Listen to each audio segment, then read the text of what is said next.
दर्शक बंधु आज है मे डे श्रमिक दिवस। तो लॉकडाउन रे जदि सबुठु किए हैरान होता माने श्रमजीवी माने जो माने बाहर विभिन्न राज्य रे फसिकी रही विभिन्न समय से रास्ता को ओह्लैई आंदोलन करिवार देखा जाउची।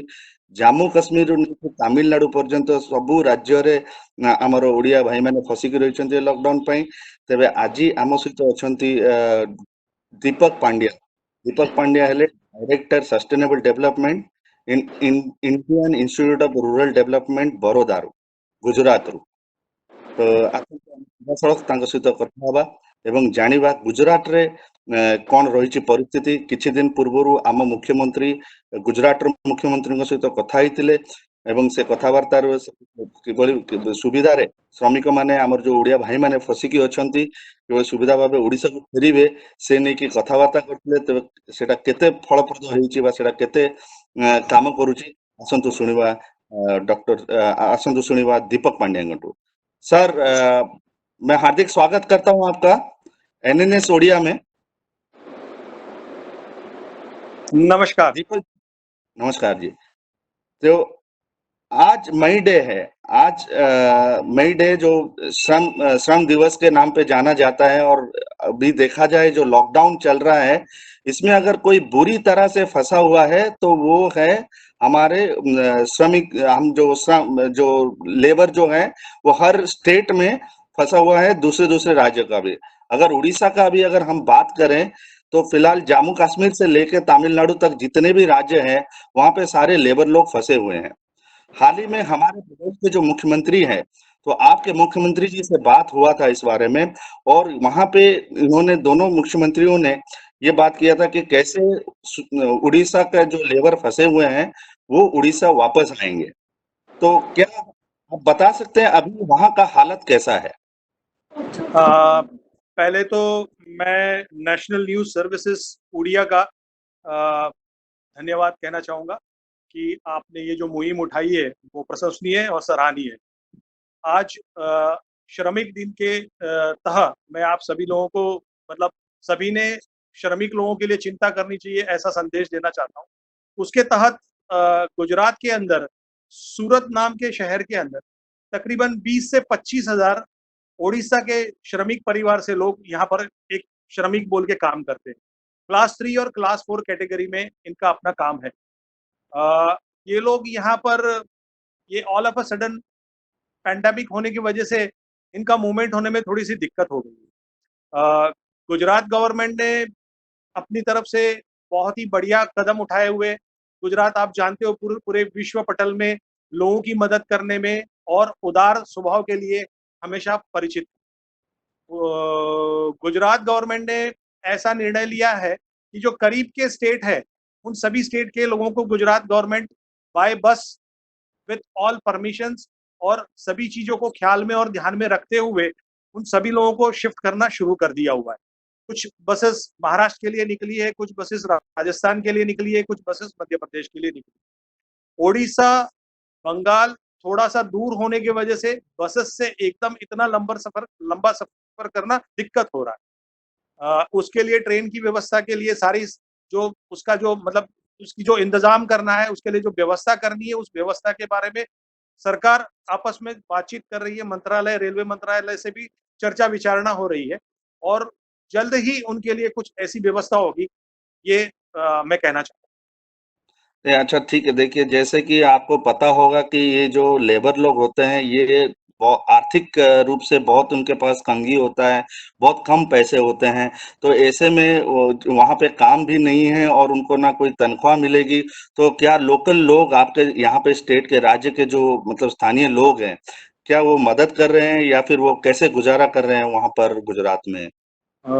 मयूरेश जी, एक बात मैं आपको कहना चाहूंगा कि गुजराती में ऐसे कहते हैं कि सूरत नु जमण अने काशी नु मरण, यानी सूरत में खाना और काशी में अपनी अंतिम अवस्था, है ना।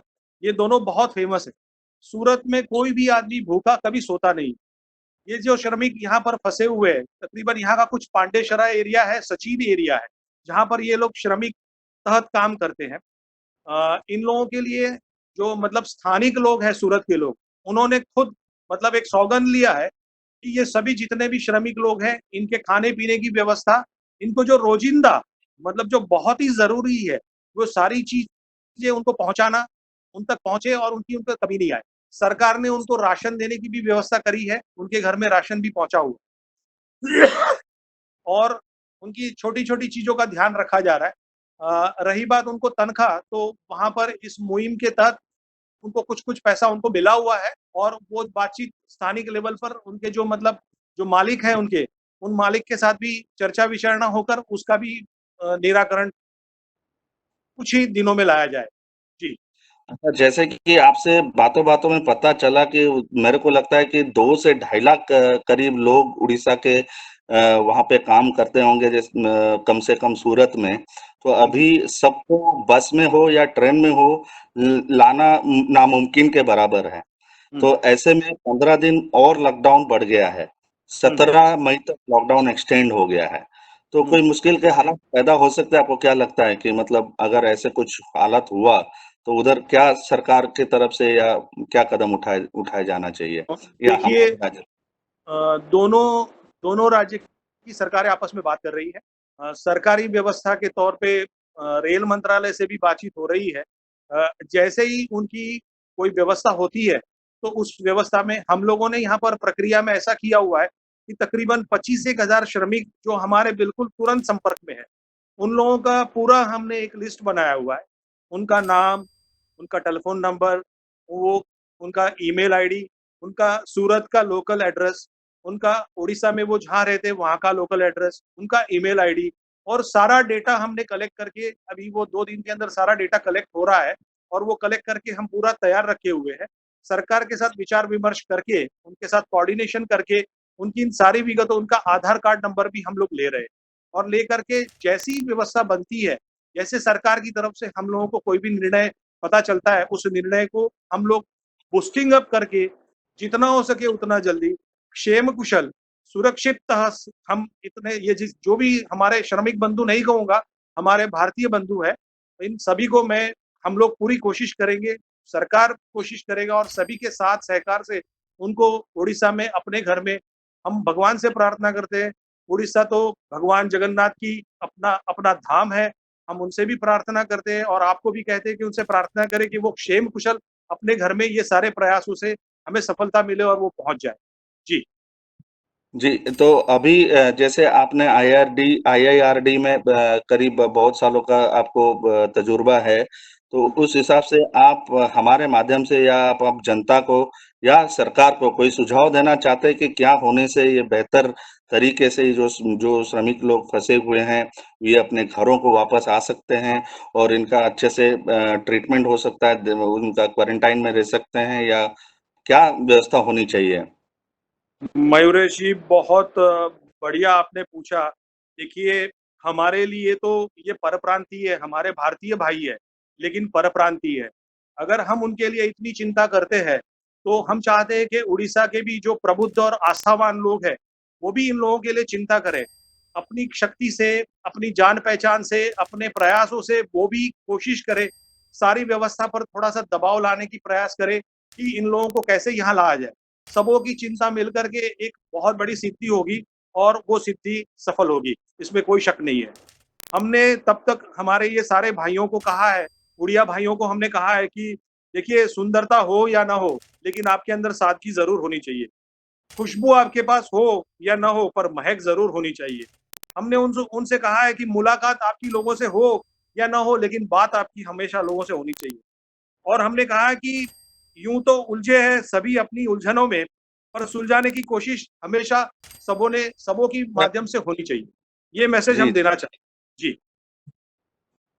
तो ये आपको लगता है कि मतलब आप गवर्नमेंट को क्या सुझाव देना चाहते हैं? जैसे कि ट्रांसपोर्टेशन को लेके इतने सारे परेशानियाँ आ रही हैं कि वहाँ पे बस मिलेगा और आप अगर ज्योग्राफिकली देखेंगे तो दोनों राज्य में बहुत मतलब डिस्टेंस बहुत ज़्यादा है। जी। मतलब क्या लगता है कि बस में ये मुमकिन है कर पाना? नहीं, बाय रोड काफ़ी दिक्कत है क्योंकि इसमें इंटर स्टेट काफ़ी 4 स्टेट आते हैं बीच में। तो वो 4 स्टेटों की परमिशन कराना और बस में इतना समय तक इतना लंबा जर्नी होने की वजह से उनको बस में सुरक्षित रहना, ये थोड़ा-सा दिक्कत वाला काम हो जाएगा। पर अगर ट्रेन की देखिए रेल मंत्रालय से बातचीत चल रही है, देखिए जैसा लोगों का होगा, मतलब रेल मंत्रालय भी अपना पूरा प्रयास कर रही है और उस प्रयास के तहत अगर जो भी मतलब सप्ताह में 1 ट्रेन या 2 ट्रेन का अगर व्यवस्था होता है, तो उस ट्रेन में उनको भेजना वो ही सुरक्षित है, वही निर्णय सही होगा। अगर वो निर्णय नहीं होता है तो हम ऐसा चाहते हैं कि ये उन्हीं का घर है और हम भी उन्हीं के लिए हैं और हम हमारा पूरे प्रयास और हमारी सारी हम मदद नहीं कहेंगे, ये हमारे आत्मा की आवाज़ है। हम एक आत्मा को दूसरे आत्मा से मदद करनी चाहिए। भगवान जगन्नाथपुरी के राज्य से ये लोग हमारे राज्य में आए हुए हैं। इनकी पूरी आगता स्वागता की जाएगी, इनकी सारी व्यवस्था देखी जाएगी, इनकी छोटी से छोटी चीज़ों को हम मुहैया कराएँगे, उपलब्ध कराएँगे। ये कहीं ना हम कहीं कहीं ना आज आज पूरी दुनिया गुजरात मॉडल के ऊपर बात करता है, और कहीं जी, ना कहीं गुजरात मॉडल को बनाने में इन ये उड़िया भाइयों का भी हाथ है वहां पर। इन्होंने जी, भी आपके काफी सारे डेवलपमेंट काम है, जैसे सड़कें, मकान हो, चाहे आपका सूरत में जितने आपका कपड़े का जितना वो काम होता है, या किसी में भी बहुत बहुत सारा योगदान रहता है। तो इसको जी, मद्देनजर रखते हुए मुझे लगता है कि मतलब ये मुझे नहीं, ये पूरे राज्य को लगता है कि मतलब अभी जो गुजराती आपका जो एंटरप्रेन्योर भाई लोग हैं, जो फैक्ट्री हुँ, ओनर्स हैं, वहाँ पे हुँ, और जितने जहाँ-जहाँ वो काम करते हैं, वो उनका जी, ज़रूर ख़्याल रखें, या उनको एक निवेदन हम भी करना चाहेंगे कि इस मुश्किल जी, के दौरान, इस घड़ी के दौरान जो कोरोना पैंडेमिक चल रहा है, या जी, कोविड-19 का जिस तरह से वो हो रहा है, कि इनका जितना पेमेंट रहा होगा उनको पूरा क्लियर कर देने के लिए, उनका कोई पेमेंट ना मतलब उनका अगर कोई कोई सैलरीड है, वैसे तो लेबर तो सैलरीड होते नहीं है, वो वेजेस पे काम हुँ, करते हैं, कि हुँ। जितने भी वेजेस है वो पूरा का पूरा क्लियर कर दिया जाए। तो आपको क्या लगता है, उनका पेमेंट वगैरह ये सब कुछ मिल गया होगा आने से पहले, या कुछ? पूरा ख़्याल रखा जा रहा है, उनकी सारी व्यवस्था देखी जाएगी, उनको जो भी चीज़ की ज़रूरत होगी वो सारी ज़रूरत चीज़ें उनको मिल जाएगी और तीसरा कि उनको कुछ-कुछ पैसा मिला हुआ है, कुछ श्रमिकों के पास पैसा कुछ-कुछ मिला हुआ है। देखिए सभी की अवस्था बड़ी दयनीय है, मतलब सभी की अवस्था आर्थिक अवस्था डावाडोल हो चुकी है। ऐसे में भी सभी की तरफ से इनको पूरी मदद मिल रही है, अगर आपको चाहिए तो आप स्थानिक लोगों से भी मतलब स्थानिक उड़िया भाइयों से भी इसके बारे में पूछ के इंटरव्यू ले सकते हो और वो आज सच में यहाँ पर खुश है। वो कहते हैं कि हम लोगों को ऐसा लगता है कि हम हमारे घर में ही बैठे। भले हम हमारे घर के लोगों से दूर है, ये पैंडेमिक में हम थोड़ा-सा मतलब हम त्रस्त है मानसिक, लेकिन फिर भी हमको ऐसा लग रहा है कि हम सुरक्षित है और कुछ सुरक्षित हाथों में है आज हम लोग। ये उनका अपना अनुभव है, मैंने खुद अपने कानों से उनसे उनकी बातें ये सुनी हुई। जी, धन्यवाद दीपक जी, आप हमारे साथ आए और आप हमारे साथ बातचीत किया, तो वहाँ का जो उड़िया भाई है उनके बारे में बताया।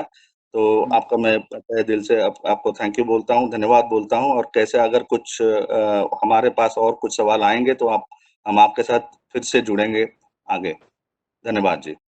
धन्यवाद मयूरेश जी, धन्यवाद सत्येंदु जी और धन्यवाद नेशनल न्यूज़ सर्विस आप लोगों का कि आपने ये मतलब एक इतना मतलब चिंता करके ये एक इंटरव्यू मतलब प्रस्थापित किया।